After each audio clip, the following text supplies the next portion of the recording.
Ration গ্রাহকদের জন্য বড় খবর। 10 লক্ষেরও বেশি মানুষ রেশন কার্ড থাকা সত্ত্বেও পাচ্ছেন না খাদ্য সামগ্রী। কারণ জানলে চমকে যাবেন। রাজ্যের বিপুল সংখ্যক বৈধ রেশন গ্রাহক বর্তমানে আধার কার্ড সংক্রান্ত জটিলতায় সমস্যায় পড়েছেন। সম্প্রতি রাজ্য খাদ্য দফতরের একটি পর্যালোচনা বৈঠকে উঠে এসেছে চাঞ্চল্যকর তথ্য। প্রায় 10,41,000 গ্রাহকেরও এখনও আধার কার্ড তৈরি হয়নি, যাদের বেশিরভাগই 5 বছরের কম বয়সী শিশু।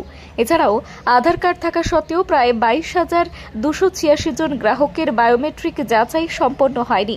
সব মিলিয়ে প্রায় 10,75,000 গ্রাহককে বর্তমানে আধার সংক্রান্ত সমস্যার তালিকায় অন্তর্ভুক্ত করা হয়েছে। এদের মধ্যে 96% গ্রাহকই শিশু।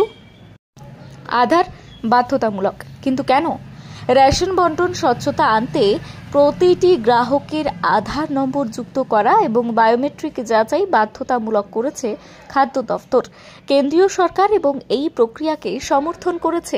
তবে একই সাথে কেন্দ্র এবং রাজ্য উভয় সরকারই এই বিষয়ে একটি গুরুত্বপূর্ণ নির্দেশ দিয়েছে।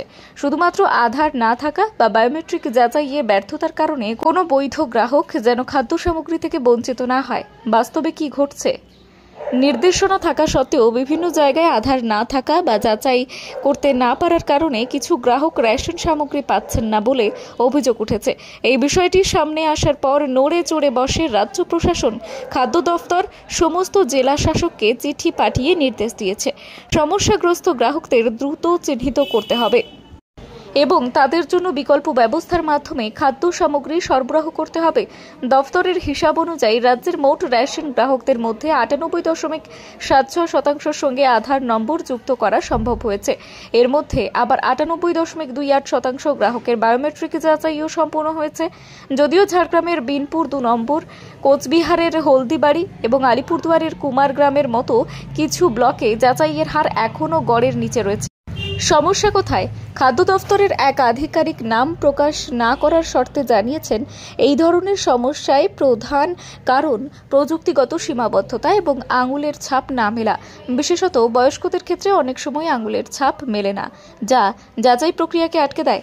অন্যদিকে শিশুদের বয়স কম হওয়ায় তাদের আধার কার্ডই এখনও তৈরি হয়নি। তবে প্রশাসন আশ্বস্ত করেছে যে আধার জটিলতায় ভোগা গ্রাহকদের নাম আলাদাভাবে নথিভুক্ত করা হয়েছে। প্রয়োজনে বিকল্প ব্যবস্থার মাধ্যমে তাদের কাছে খাদ্য সামগ্রী পৌঁছে দেওয়া হবে। বিশেষজ্ঞদের মতে রেশনের ব্যবস্থার সঙ্গে আধার কার্ড যুক্ত করা দুর্নীতি এবং অনিয়ম রোধে খুবই কার্যকর। তবে একই সাথে সাধারণ মানুষের সুবিধার দিকটিও সরকারকে বিবেচনা করতে হবে। বর্তমান পরিস্থিতিতে মানবিক দিকটি অগ্রাহ্য না করে প্রযুক্তিকে সঠিকভাবে কাজে লাগানোই সরকারের মূল লক্ষ্য বলে মনে হচ্ছে। বর্তমানে 10 লক্ষেরও বেশি রেশন গ্রাহক আধার সংক্রান্ত জটিলতায় ভুগলেও রাজ্য প্রশাসন দাবি করছে যে কেউই খাদ্য সামগ্রী থেকে বঞ্চিত হবেন না। দ্রুত স্থানীয় স্তরেই এই সমস্যার সমাধান হবে বলেই জানানো হয়েছে।